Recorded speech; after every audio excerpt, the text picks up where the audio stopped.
Welcome back to the TED Shed. We had a little hiatus, Glenn, basically a forced lockdown.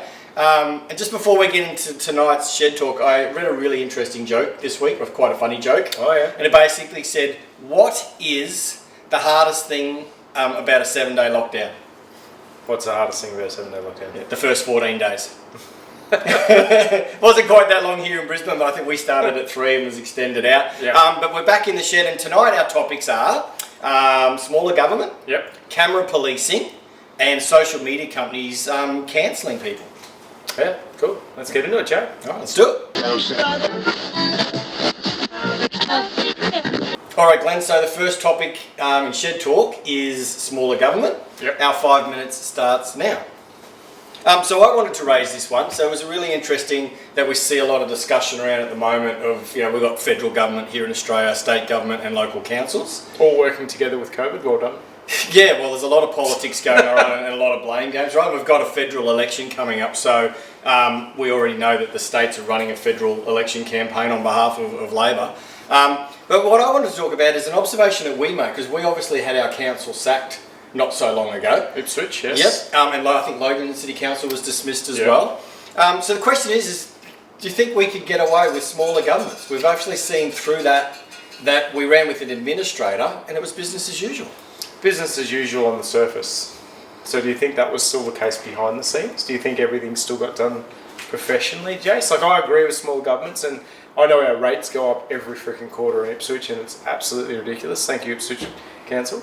But do you think that things still happen do you think things get missed with a smaller government, is what I'm trying to say? I don't think they are, because if my understanding of the way council works is council still has a CEO, and all of the people that operate inside of that organisation provide the services, right? So our mayor and our councillors are basically representatives of the people, right? And that's who was sacked and replaced by an administrator. So there wasn't a loss of operational staff within council delivering services. It was our elected officials who represent us. Oh, so you're saying the top 12 or the top 6 or whatever in that council? Well, exactly. They sit together and they meet and they vote, etc. like that. So and we had an administrator perform that function. So 1 out of 12 sacked. Yeah, exactly. It was a person who had the interest of the community at heart, and you could still raise issues through that period of time with the administrator. Yep. But what I see is now, we've got 2 members in our electorate now. We used to have one. What's the go with that? Well, both of them don't respond, right? They're all missing in action. Actually, one of our members, funnily enough, still has a full-time job. So works full-time and still gets then paid their 100K or whatever it is from council to be on the council. So you've got to ask the question, what level of representation are you getting from that councillor if they've got a full-time job? And run a business, not a job. Oh. So they've got other responsibilities, but that's my point. Exactly. So what are we paying them out of our rates? Because literally our rates are paying their wages. Yep. And are we getting a return for that 100K? I didn't even know it was that much, Joseph. I think it's even more than that. So and that's at a council level, right? So then let's start looking at state governments. Are we better off with the federal government and councils and get rid of the state governments? Can we get rid of Anastasia? Well, we had an opportunity and people voted her back in, and she kept us safe, and still keeping us safe. I don't know. But I guess the point is, when we look at a state government, we've got this really, I think, what's sort of a paradox in that our state hospitals are run by the states but funded federally. Yep. Education's the same. So we're in this position where we have state governments that we elect to run facilities here in the state that are federally funded. Yeah. And you got to wonder, when we have a Labor state government and a Liberal federal, we've seen in recent times bickering over everything. Yeah. Right, and it's a blame game. Would we be better off if the state was abolished? Yeah, I think so. And then it was just, we had larger regional councils looking after our, roads or local streets, I garbage. think infrastructure would get built a lot quicker in that respect, because what we find now is roads that go over state and federal highways, under whatever, there's always bickering about who's paying for what, like a motorway. Yeah. And it's just takes 10 years to get something done, where if it's just one person making the decision for our road situation, I think it's a great thing. It could be. Yeah. And I think there's definitely opportunity there, and we do see, Queensland's in an interesting state where we actually have no Senate. Right, so basically the government of the day have the number of seats, they do what they like. In other states that's different. Yeah. So it's a really interesting point and a topic that I just wanted to discuss, and we'd love to know your thoughts at home. But yeah, fundamentally, when I'm sitting there and thinking we've just got so many levels of government, I don't think people in the community even understand the differences. You know, like I heard on radio today someone saying, "Oh, look, you know, we vote the Prime Minister and we want the Prime Minister to do this." You don't vote for a Prime Minister in Australia, right? You basically vote for your local member, and then as a collective, that party puts up a leader, right? And that's where we've seen leaderships change because parties are making those decisions, not the people. Yeah. And even the state, you know, you don't, you know, in Queensland here, we don't vote for Anastasia Palaszczuk. Yeah, that's right, exactly. Right? We actually vote for a local member, and then once again, so... I think most of the percentage of people in Queensland didn't vote for Anastasia, which you won on preference, correct? Well, 30, yeah, and look, don't get me started on that. I think only 30% of Queenslanders voted Labor. So 70% of people in this state voted for someone else other than the government that we have today. Anyway, we've just hit the 5-minute mark on that one, so I'm going to stop the clock on there. Let us know what your thoughts are. Do you think, I mean, I think sentiment is a lot of people hate politicians generally. Yeah. But yeah, do you think we should abolish a level of government or at least have a smaller government?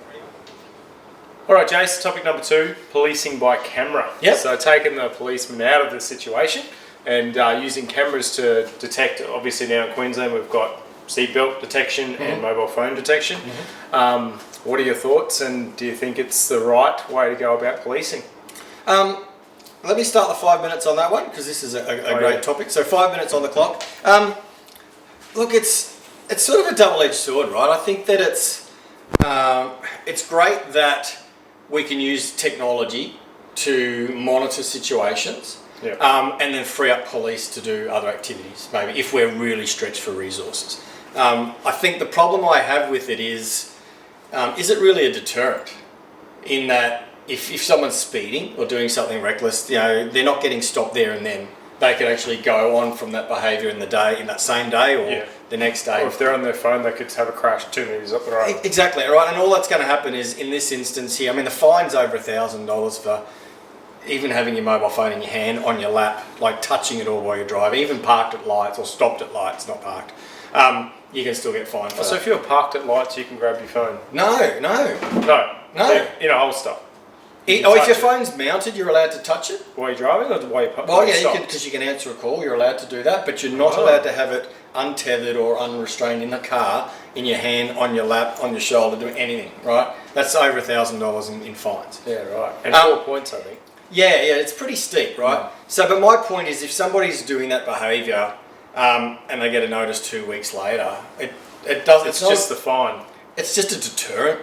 Yeah. I don't think it changes behaviour unless you're one of these guys who gets a $1,000 fine and then thinks twice. You go out and buy the $60 phone holder for next time. Yeah. And a Bluetooth kit. But yeah, and the thing that really annoyed me was I think the government ran a trial here in Queensland of these cameras for phones for about 3 months, and they got tens of thousands of people. Yeah. Right?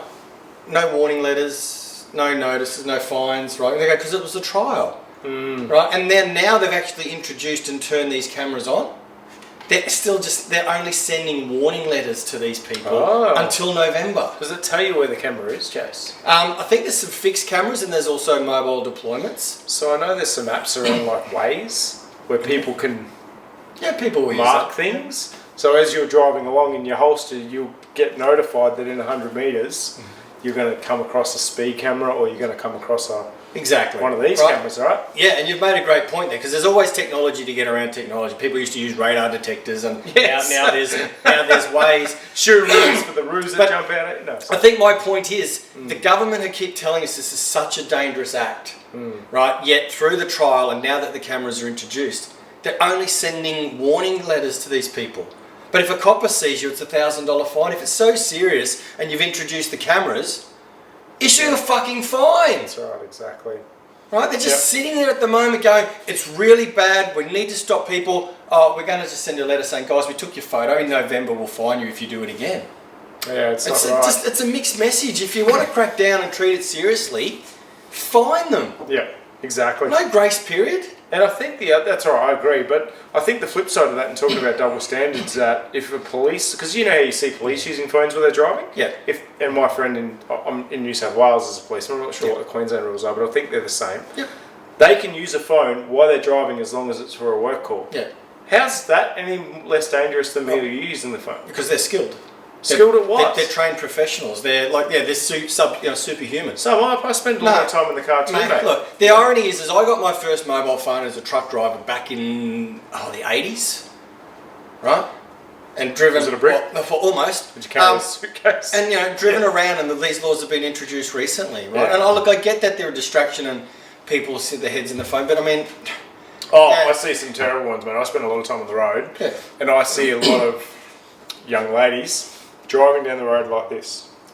Yeah, but I see people doing makeup. I see people reading, right? I've seen a lady breastfeed a baby. So much other inattention. That's a true story. And how many people do you see with those ridiculous GPS units literally stuck on the front of their windscreen or just left to centre? Yeah. That if you had that there, you'd be obscuring potentially a pedestrian, a cyclist, or even a whole car.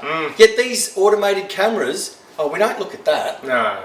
We don't police that. But look, I think, like I said, it's a double-edged sword because I think it's great, but I think what they need to do, and like policing of cameras, like speed cameras, point to point makes sense to me.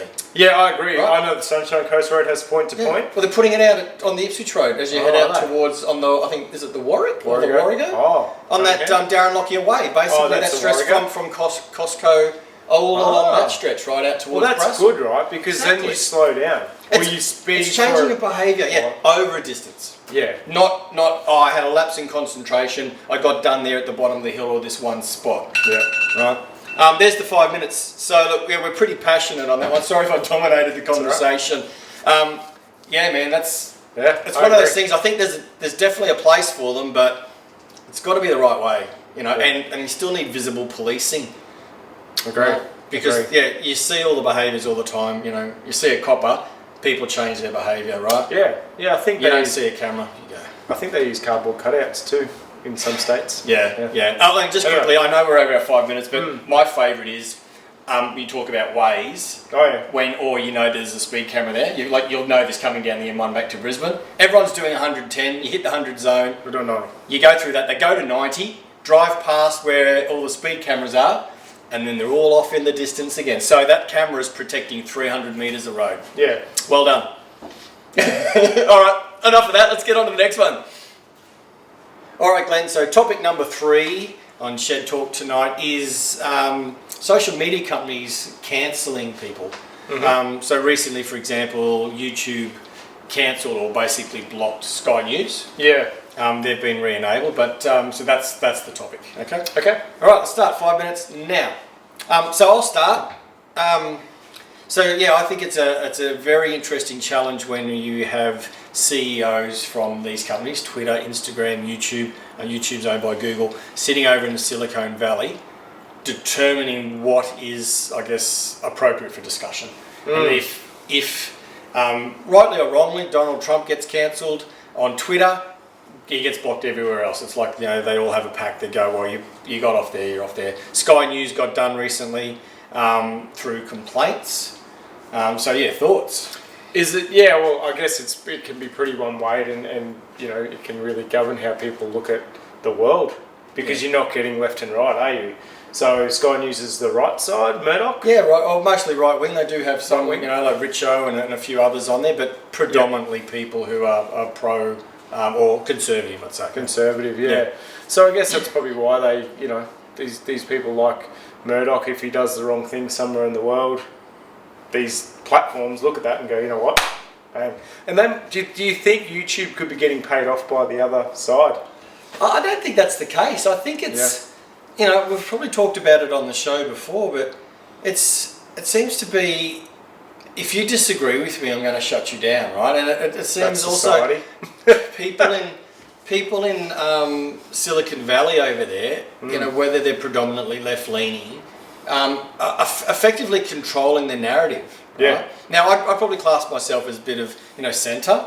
I'm not right wing. I'm not left. I watch ABC. I watch some stuff on Sky News, and sometimes I just sit there and shake my head about these buffoons and the shit that they're spouting. But I don't think they should be cancelled. Right? I think people are smart enough to look at something and go, okay, so that's his opinion, that's their opinion. Right? I'm going to form my own. Yeah. Right? I think it's a very dangerous precedent when we're really in an environment now where people are going away from getting their news through TV and they're consuming it through other avenues. And you talked about Murdoch. I mean, Murdoch pretty much owns all the media in Australia, so he can push his agenda and his narrative, if that's what they do, through all of those papers and outlets, right? But as a consumer of media and yourself, like you listen to ABC Radio maybe on the job site. Yeah. You can get that, you can listen to those interviews, but you can also listen to the alternative argument, right? Which is the contest of ideas. Yeah, that's exactly right. And I think as soon as we start saying, well, I believe in free speech, but if you ever put the but after saying I believe in free speech, just shut up. Because you don't. If you're going to say I believe in free speech, but, and put a caveat on it, you don't believe in free speech. Yeah, but does anyone in Australia or the world really believe in free speech? Let's be honest, we all say, oh, freedom of speech and we can do what we want, but you look at this situation we have now, we can't do what we want. I've got to wear a mask every time I go out. Well, I don't think that's free speech. It's a different issue, right? Free speech is about if I walked out in the street and said, I disagree with the state government and I think we should have that, I should be able to say that. That's the free speech. I think restrictions for health authorities, they're laws, that's not freedom of speech, right? So, for example, the protests, right? All these anti-lockdown protests. You've got a voice. You can voice that to your local politician. You can voice that on social media.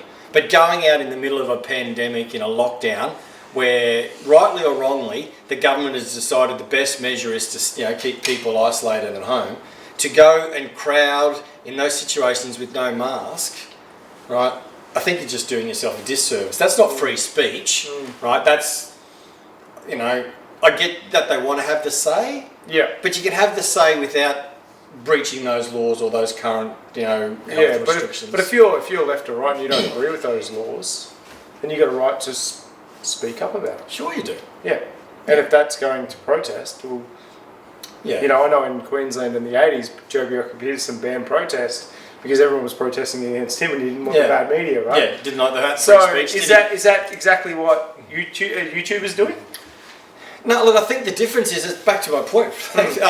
Is people used to consume the media through the networks. Now they're getting it through the social media companies. These social media companies can control the algorithms. They can control the content that you're getting. So they can control the narrative. Well, they control the information we get at home, right? Exactly. I mean, look, and mind you, when you watch the nightly news and that as well, they've got that too. They've got that same control because you can have a 45-minute press conference. They take 30 seconds. The reporter sits there and goes, well, this is what the take of the day was. Yeah. And then they actually are feeding, I guess, their own agenda. That's right, exactly. Right, but they're not cancelling. Sorry, the time's up. They're not cancelling.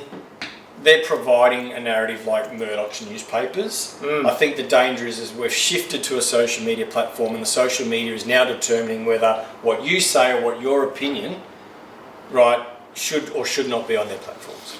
And it's also what you get on your screen, Jace. Like the algorithms of what you look at and what you say. They know what to put in front of you. Of course they do, right? And all of that shit that gets shared around, how you interact with it, all goes into the machine, right? So look, that's 3 topics. Let us know below whether you agree or disagree. We, once again, really love to hear your feedback. Yeah. And I tell you what, there's so many different topics out there and differences of opinions, but like one thing, Glenn and I can agree or disagree on things, but we still remain mates at the end of it all. Yeah. And look, back to our free speech and that, I think that's where we need to be as a society. People can have opinions, you can debate it, but at the end of the day, go and get a fucking beer. Yeah, that's exactly right. And if you've got any topics you want us to bring up or debate or talk about, comment below, let us know, and we'll, if you've got a topic that we want to talk about, we'll talk about it. Yeah, we're always looking for ideas. Yeah. We sit here before we start filming, go, what are we going to talk about today? We'd really love to get everyone involved. Join in the conversation below. Keep it civil, but share your thoughts and let us know what you want to talk about. Yeah. All right, well, that's it. That's Shed Talk for another week. Thanks for joining us. Hopefully we... see you next week. We don't get locked down and we'll be back. Thanks for watching. See ya.